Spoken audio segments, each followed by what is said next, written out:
Today we are going to be discussing one of the worst terrorist attacks in U.S. history, also known as 9/11, and the economic effects coinciding with this tragedy.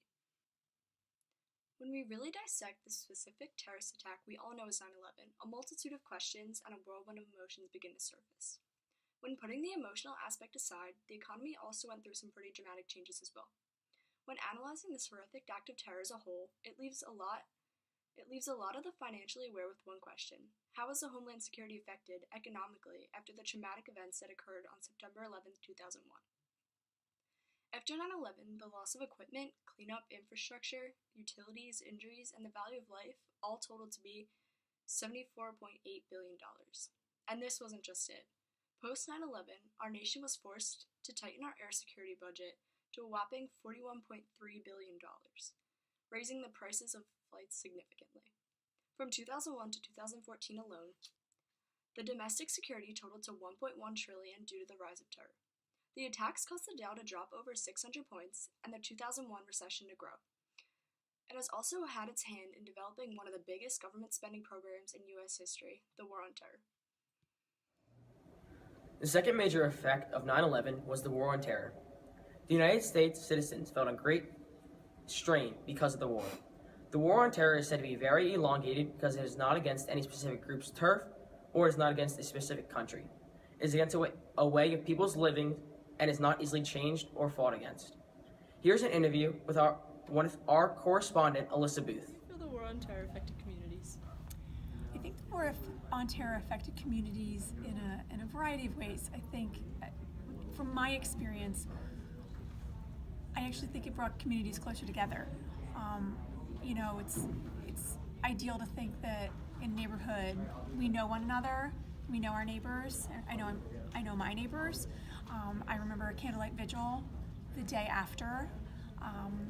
I also remember the kids in the neighborhood who probably didn't really fully understand quite what was going on, coming around and giving us flags to put in our cars and in our windows, things like that.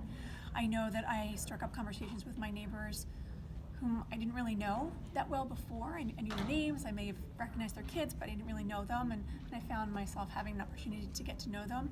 I think that's what happened in my immediate neighborhood, and so I think in the community in a larger level, this community is really a bunch of neighborhoods getting together into a larger community and larger community.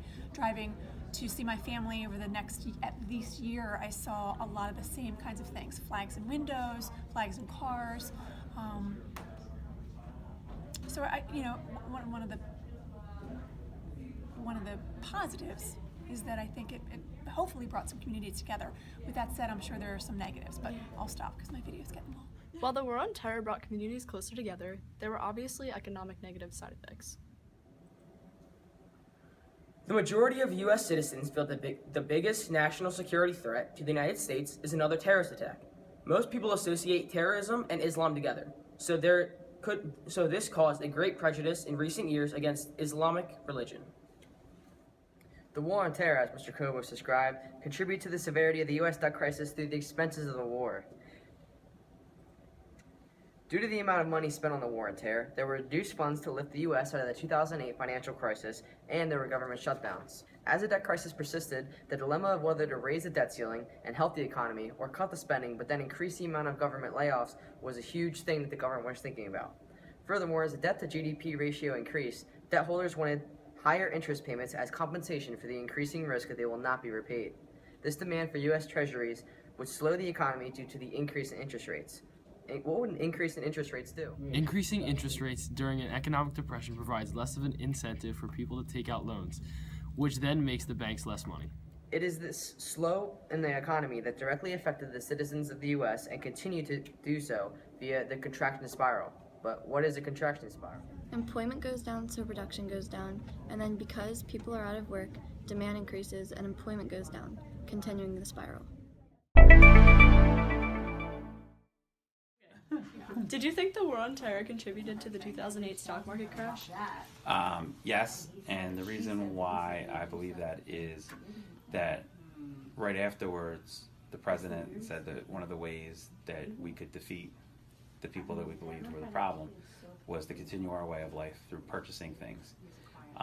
Over the next few years, we spent more money than we made on average over 103% of our income, and obviously that's not sustainable. So over the course of a few years, then the housing market crashed. Credit was originally lent to people that didn't deserve it, didn't have the qualifications for it, and as a result of it, once the housing market crashed, the stock market followed right behind. Perfect. Thank you.